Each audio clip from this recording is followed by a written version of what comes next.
James Joyce and Mr. F. by the Spirit of Hegel.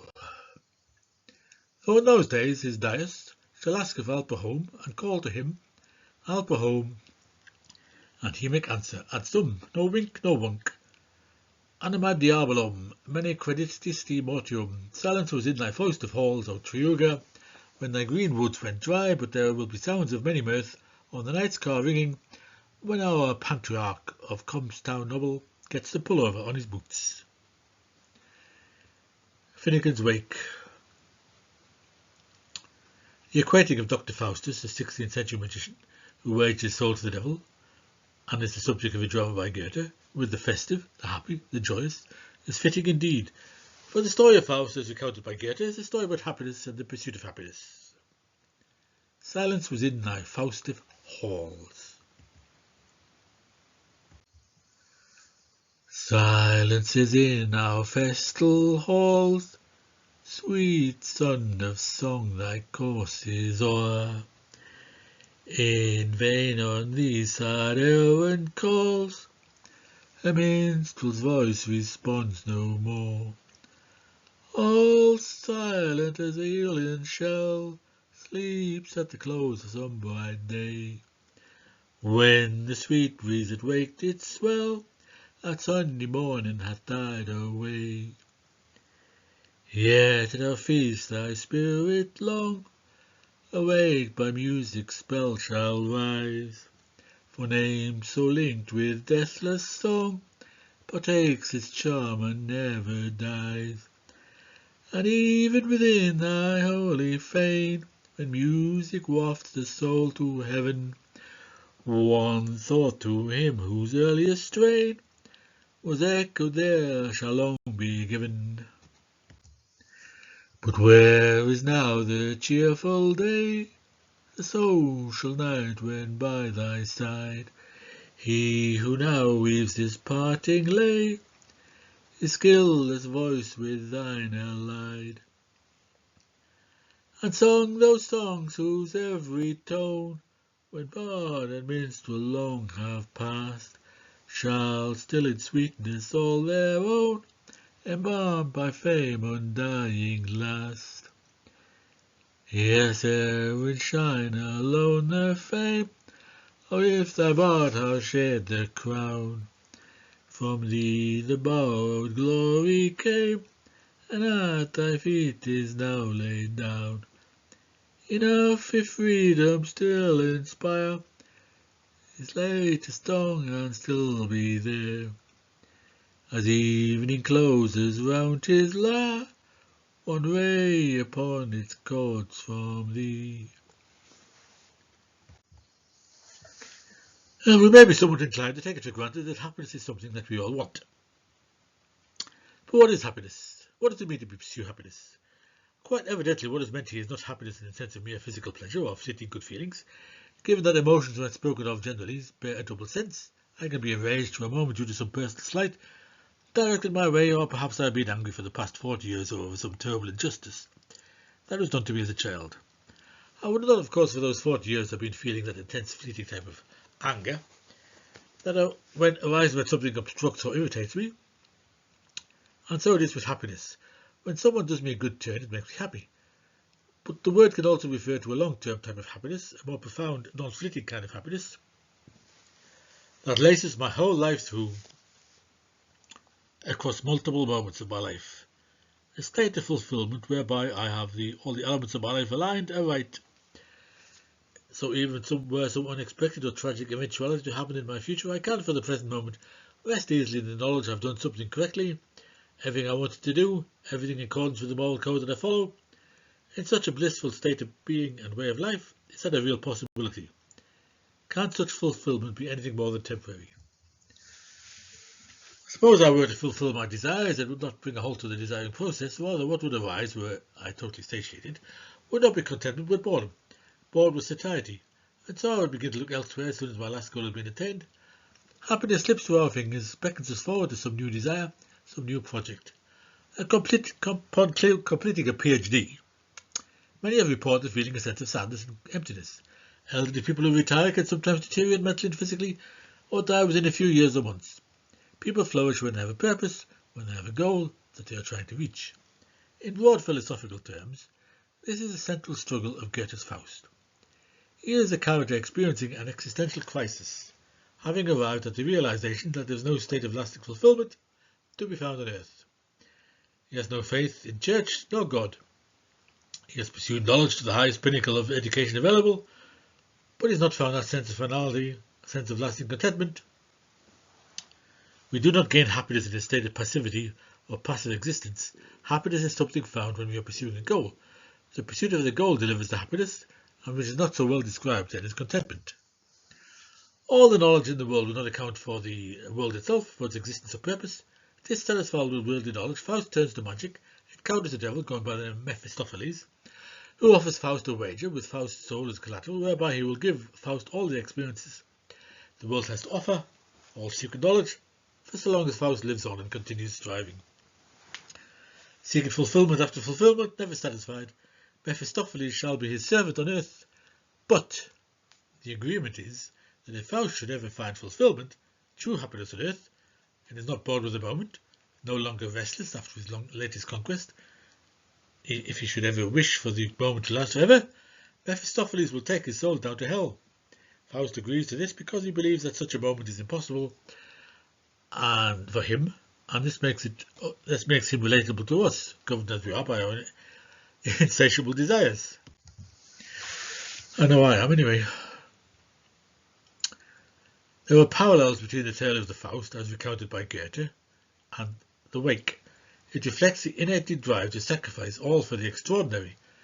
A mirror is held up to us to display not merely what we desire, but who we are at our very core. Creatures moving to a perpetual beat, oscillating between divine aspiration, devilish temptation, between the sacred and the profane, between what we can achieve, what we must surrender to achieve it. It's a myth that persists through time and percolates through the mythological references of the Wake. Gilgamesh, for instance, who possibly reigned during the 26th century BC, after the death of his companion Enkidu, pursues immortality to avoid Enkidu's fate. He fails 2 tests and does not become immortal, realizing instead that mortals attain immortality through lasting works of civilization and culture. Of I believe in the immoralities. Oh, you mean the strangle for love and the soul reveal. Of the prettiest. Belief in immortality and the survival of the fittest. The same psychological pattern of the human spirit pushing against its boundaries emerges, that seeking to take hold of what lies just out of reach, and the price of such knowledge, whether it be Faust's soul or our own peace of mind, appears to count for very little in the face of the compelling drive to know, to become, to transcend. The Faust myth lifts the veil to reveal a rich assemblage of meanings, speaking at once to our contemporary condition, to disclose our individual psychological dynamics, but also the collective patterns that continue to shape our relationship with knowledge, with power, transformation. Quite a coincidence. Okay, omnius collidibus. As all over Cromwell said when he slept over his granny, a mother. Kangaroo's feathers. Who in the name of thunder ever believe in you with that bolt, but you're holy mooks and gaping up the wrong pulse. As if you were heeing the geist that stays fornenst, you blessed simple top, dumb fool. Ich bin der Geist, der stets vereint.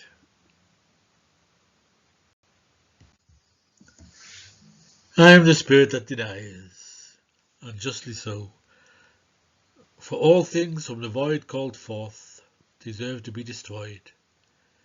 'Twere better then were naught created.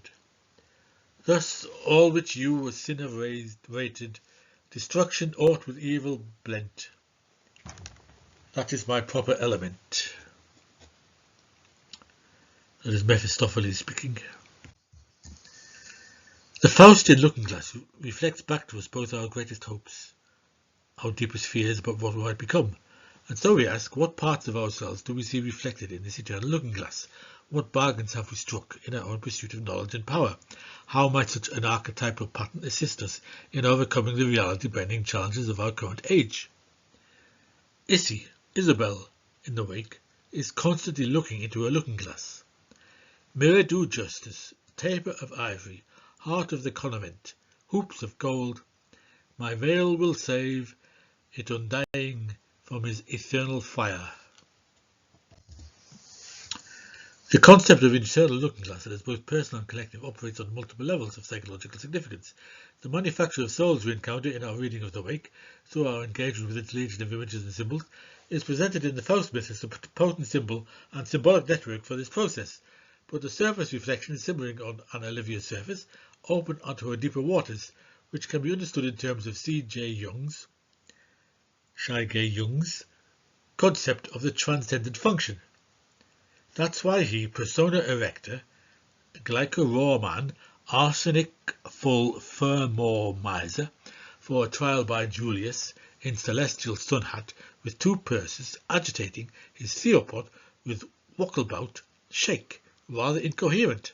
For 118 to 118 bis, young Shai Gay Youngs, simply far unfusing of pretty tipidities, to lock up their rain of daisies and be nice and 20 in the shade. The primary representative of the dream, that is the wake, goes by the initials HCE, Humphrey Chimpton Earwicker. Here comes everybody, the everyman. His wife is ALP, Anna Olivia Pluribel, all the beauties, mother of all rivers. On a Jungian interpretation, she is Humphrey's female aspect and his soul, the emanation or female portion of humanity, the sum total of all people's emanations and the anima or the female portion of each individual psyche. The transcendent function represents the psyche's inherent capacity to create new synthetic positions out of seemingly irreconcilable opposites. In the Faust myth, this manifests as the tension between divine aspiration and devilish means, between the pursuit of knowledge and the preservation of the soul, and the challenge with gazing into the looking glass is whether or not we have the resolve to encounter the shadows that lurk behind it. That is to say, are you ready to dance with demons? In Jungian psychology, autonomous complexes represent a bewitching albeit unsettling phenomena of the human psyche. They are psychological structures that disconnect from the main fabric of consciousness, in many instances as a consequence of trauma, profound internal conflicts, overwhelming experiences that the ego is unable to completely integrate. Somewhat like psychological attendants that are broken free from conscious control, these complexes develop their own energy centers and behavioral patterns and what appears to be an independent will. But therein lies a paradox, for they remain part of the larger psychic system that they seemingly are rebelling against. Upon identifying such psychological formations, Jung described them as being analogous to separate personalities within the personality, not in the extreme sense of dissociative identity disorder, but as semi-independent psychic entities that can temporarily override conscious intentions and significantly influence behavior. The autonomous aspect is in reference to their apparent ability to act independently of conscious control, while complex signifies their nature as organized clusters of thoughts, memories, perceptions, emotions, gathered around a particular theme or archetype.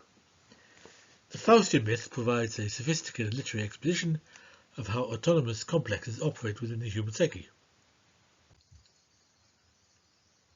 And this is what is presented in the Wake at an even greater level of sophistication. In Faust's psychological architecture, we observe exactly how the split of aspects of consciousness can develop an uncanny independence, while remaining paradoxically bound to the host consciousness. But just as autonomous complexes manifest as both intimate aspects of the self and alien intruders, Faust experiences Mephistopheles as both an external entity and an embodiment of his own repressed desires and ambitions.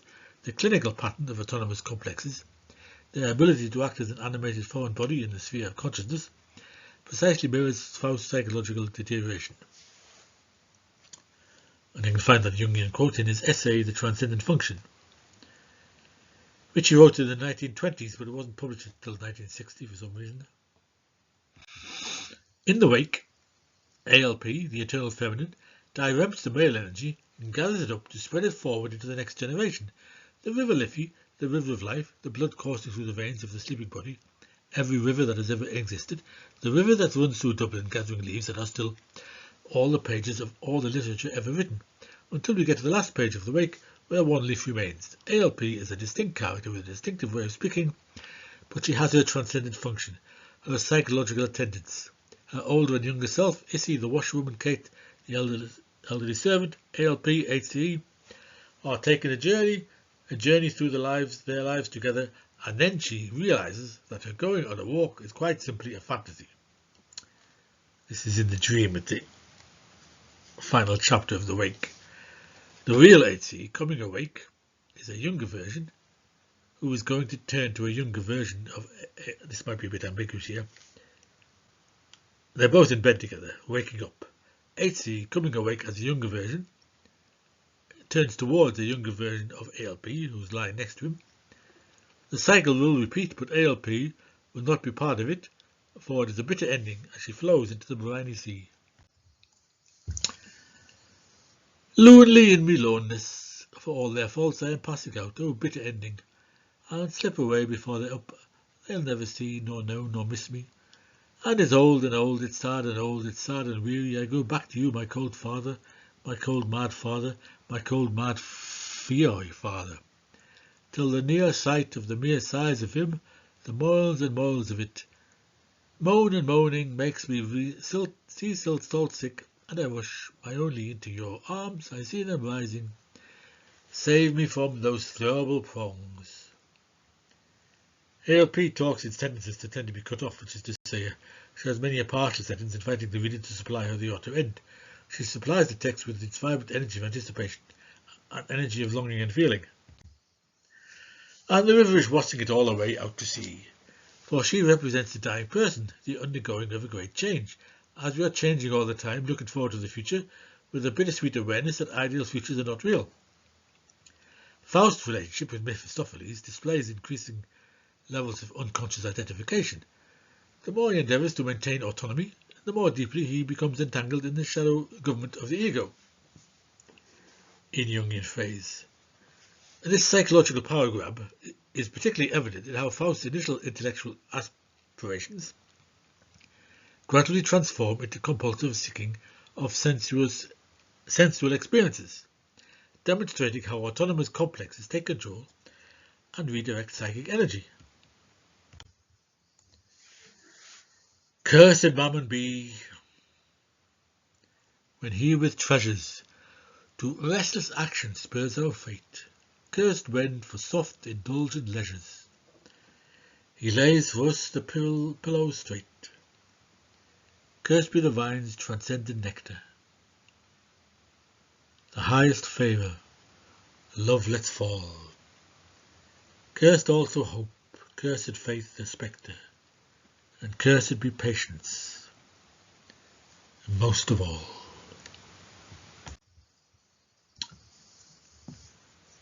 The life-sucking nature of autonomous complexes discovers precise parallels in Faust's deteriorating psychological boundaries. Just as complexes feed on and drain the host's psyche's vitality, Mephistopheles systematically depicts Faust's moral and psychological resources. This dead matter acquiring quasi-life, as Jung described it, manifests in how Faust's vital energy becomes increasingly diverted toward feeding the complex rather than serving individual growth. Faust signing the blood pact is a symbol of succumbing to his psychological parasitism, the moment when conscious will surrenders to the agenda of an autonomous complex. The complex resistance to illumination, which Jung likened to a goblin that is always eluding our grasp, appears in Faust's repeated failures to fully comprehend a situation despite intellectual awareness. And Jung on Goblin, see Analytic Philosophy and the Welton Showering. Mephistopheles redirects, like a virus, Faust's tremendous intellectual powers towards serving the complex's aims rather than enabling self-understanding. This demonstrates how autonomous complexes, upon being established, produce their own self-perpetuating logic that resists the test of external reality testing. Jung describes this process. After it became impossible for the demons to inhabit the rocks, woods, mountains, rivers, they used human beings as much more dangerous dwelling places. A man does not notice it, when he is governed by a demon. He puts all his skill and cunning at the service of his unconscious master, thereby heightening its power 1,000-fold.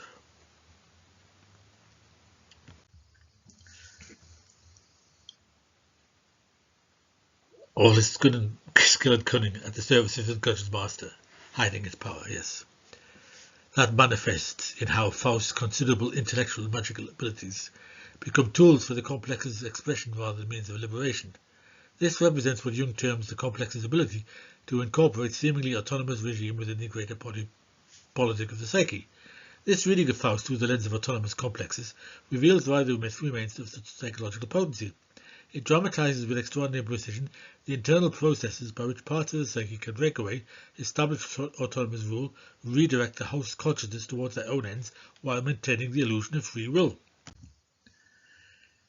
The Faust myth is impressively penetrating due to its capacity to personify these psychological dynamics in the figure of Mephistopheles, rendering visible the invisible processes by which autonomous complexes can come to dominate consciousness while paradoxically remaining both self and other. Jung explains how certain primordial patterns of experience become activated during periods of psychological transformation. In the Faust narrative, these patterns manifest through a complex interplay of archetypal figures, each representing different aspects of the psyche's transformative journey. For viel Licht ist starke Schatten. There is strong shadow where there is much light, as Goethe said. To be continued. I will explain in further detail how this relates to the wake and the dynamic processes therein. And I will also bring Hegel into it, because Hegel also wrote about Faust in the Phenomenology. All will be revealed.